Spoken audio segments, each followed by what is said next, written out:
Di sini saya menanyakan tadi perlunya kita hormat kepada suami, juga suami perlunya hormat kepada istri. Banyaklah di saat setelah nikah itu, istri itu tidak boleh berpendidikan tinggi, karena suami itu berpatok dengan kamu kan udah tanggung jawab saya yang nafkahin kamu nggak perlu berpendidikan tinggi. Sedangkan kan istri kan madrasatul ula. Itu bagaimana Bu agar kita sebagai istri tidak durhaka kepada suami dan kita sebagai istri bisa tetap berpendidikan tinggi, gitu aja sih Bu tipsnya. Terima kasih. Gimana sih kita cara menghadapi masyarakat yang masih melihat perempuan itu nggak perlu sekolah tinggi-tinggi, toh nanti kembalinya ke dapur, sumur, kupur, kasur misalnya. Itu gimana? Karena kan masyarakat kita kadang-kadang masih seperti itu ya cara berpikirnya. Menurut saya penting untuk kita tunjukkan bahwa dengan berpendidikan, perempuan berpendidikan itu tidak hanya bermanfaat untuk dirinya, tapi juga untuk keluarganya dan juga masyarakatnya. Apalagi zaman sekarang ya, sepertinya kok masih ada masyarakat yang seperti itu. Penting untuk dibikinin konten tuh, dibikinin konten tentang bagaimana Sayyidina Aisyah dan tokoh-tokoh perempuan lainnya yang dia sangat pinter, sangat mempunyai kemampuan di dalam keilmuan. Jadi penting untuk mencari informasi-informasi yang bisa kita share kalau memang kita sendiri tidak mampu menyampaikan informasi itu di keluarga, karena khawatirnya kita dianggap menggurui nanti. Saya pernah diminta, saat itu belum YouTube ya, tapi TikTok ya. Misalnya ini ada seorang suami istri yang baru menikah jelang Lebaran, betul di tahun kemarin tuh. Nah ini bingung mau Lebaran di mana. Yang dari perempuan, al-jannatu tahta aqdamil ummahat, surga itu di bawah telapak kaki ibu, makanya Lebarannya di tempat ibu. Yang laki-laki, ar-rijalu qawwamuna 'alan nisa, maka Lebarannya tempat laki-laki. Bingung. Akhirnya, Prof tolong bikinin konten. Akhirnya saya bikin konten, lalu kemudian disebarlah konten itu di keluarga. Ini bukan masalah laki-laki dan perempuan untuk Lebaran, tapi kira-kira gimana kesepakatannya untuk kebaikan bersama. Bisa jadi tahun ini di tempat suami, tahun depan di tempat istri, atau bagaimana begitu. Ya, lalu nafkah ya, sehingga tidak perlu pendidikan tinggi gitu ya. Dan karena perempuan itu madrasatul ula misalnya. Oke, pendidikan itu kewajiban siapa sih? Kok semua ya? Kullu mauludin yuladu alal fitrah. Anak lahir dalam keadaan fitrah, yang mau menjadikan dia seperti apa itu ya ayah ibunya, bukan hanya ibunya. Suratnya pun juga bukan surat An-Nisa loh. Surat apa pendidikan itu? Luqman. Ya? Wa idh qala Luqmanu libnihi wa huwa ya'iduhu ya bunayya la tusyrik billahi inna syirka la dzulmun adzim. Dan mendidik itu pakai alat reproduksi enggak sih? Enggak kan? Mendidik itu ya pakai keterampilan, pakai cinta kasih, pakai pengetahuan, yang mana ayah dan ibu itu sama-sama mempunyai itu. Nah, secara ruhaninya, ketika ayah itu tidak mengikuti atau tidak terlibat dalam pendidikan, maka anak yang fatherless di dalam pendidikan mempunyai kecenderungan dia agresif, dia tidak percaya diri. Tapi kalau melihat ayah itu ikut terlibat dalam pendidikan, maka anak itu akan semakin percaya diri. Ini burhaninya. Irfaninya, kalau itu kemudian kita hanya serahkan kepada ibu dengan dalih ibu itu sekolah utama dan pertama, kalau kecapean gimana? Karena kemudian konsep pendidik utama dan pertama ini kadang-kadang berkonsekuensi pada dampak-dampak ketika anak itu nakal yang disalahkan ibunya. Karena itu kalau saya sih ya pendidikan itu bersama. Karena mendidik itu tidak dengan menggunakan alat reproduksi. Ya kalau menyusui ya memang ibu, tapi ayah pun juga bisa kok menyusui botol dengan ASI. Diajari, ya kan? Per ASI diperas, taruh di botol, lalu kemudian ketika ibunya sedang ngajar di rumah misalnya kan, lalu kemudian dia dihangatkan. Tapi jangan ngasih taunya kadang-kadang harus bener. Lah bapak-bapak itu dihangatkan malah susunya yang dikasih air hangat. Nah, misalnya kayak gitu, jadi ayah pun juga bisa menyusui ASI, gitu ya. Jadi kalau kembali kepada pertanyaan tadi, nafkah itu gimana? Secara normatif nafkah itu menjadi kewajiban suami karena istri itu punya tugas reproduksi yang berat. Wahnan ala wahnin wa fisoluhu.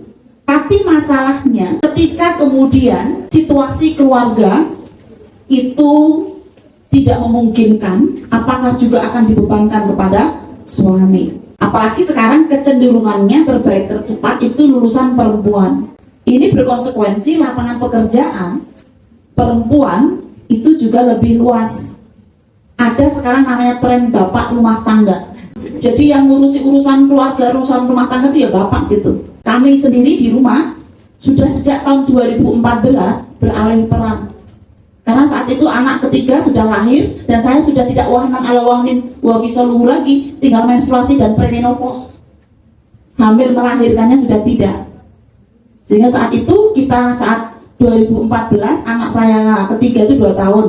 Ketika tahun 2014 kami haji bersama, lalu saat itu suami saya mengalami apa yang disebut dengan krisis maskulinitas. Merasa dirinya tidak menjadi laki-laki sejati karena sejak pulang dari Australia saya menjadi penafkah utama.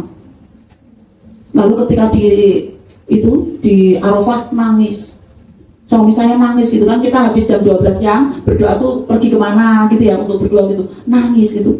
Aku bingung, kenapa mas?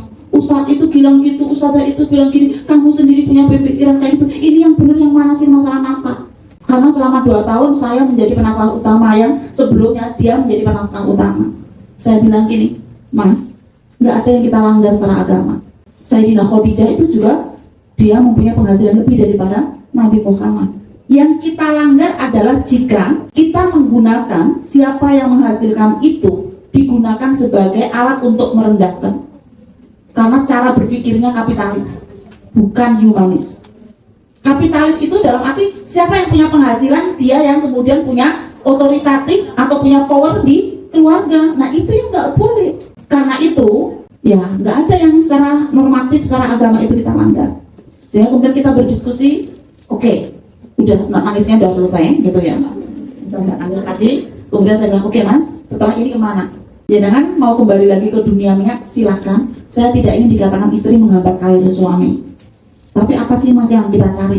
Rumah sudah ada, bapak ibu sudah kita hajikan, kita sendiri sudah haji. Jangan juga udah punya usaha apa sih gitu. Akhirnya beliau sendirilah yang memutuskan dengan begini, ya sudah, kamu itu public speakingmu bagus. Kalau kamu ngomong itu kayak menghipnotis, kan itu hipnotis semuanya. Maka dari itu kemudian aku aja yang di rumah, ya kamu yang berkiprah di masyarakat.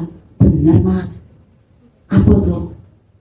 Nanti apa kata keluarga besar, ya kan, kata masyarakat gitu. Tapi kalau sudah komitmen, yo ayo tak temani. Secara agama nggak ada yang kita langgar. Asal kita antarodin, saling ridho. Karena nggak ada lagi istilah uangmu uangku, uangku uangku sendiri. Ya uang itu uang bersama. Sejak kami menikah ya uang itu uang bersama. Nggak ada uang yang berjenis kelamin. Ya, karena sebenarnya tulisan saya yang terakhir tentang masalah nafkah di Suara Aisyah tahun 2025 kemarin terbit, semua ayat nafkah itu diikuti dengan la yukallifullahu nafsan illa wus'aha, sesuai dengan kemampuan. Dan coba bayangkan sekarang ini semakin banyak keluarga yang istri punya penghasilan lebih daripada suaminya. Kalau menurut saya sih antarodin saling ridho. Memang saya bilang begini sih saat di Arafah, mas, aku ridho, aku tidak akan menagih nanti di akhirat kalau jenengan tidak menjadi penafkah utama. Itu penting tuh kata-kata kayak gitu untuk laki-laki, bahwa kita ridho. Jangan kemudian menggunakan malah sebaliknya. Dulu karena suami itu punya penghasilan lebih, dia mengeksploitasi istri gitu ya, maka ketika istri punya uang lebih, ganti mengeksploitasi suami. Ya apa bedanya? Nggak bisa begitu. Jadi menurut saya sih kalau masalah nafkah ya bisa dibincangkan bersama. Kalau bagi saya begini konsep nafkah, ikhtiar maksimal tetap pada laki-laki. Perempuan bisa mencari nafkah, tapi jangan merentangkan reproduksi yang dia harus kembali.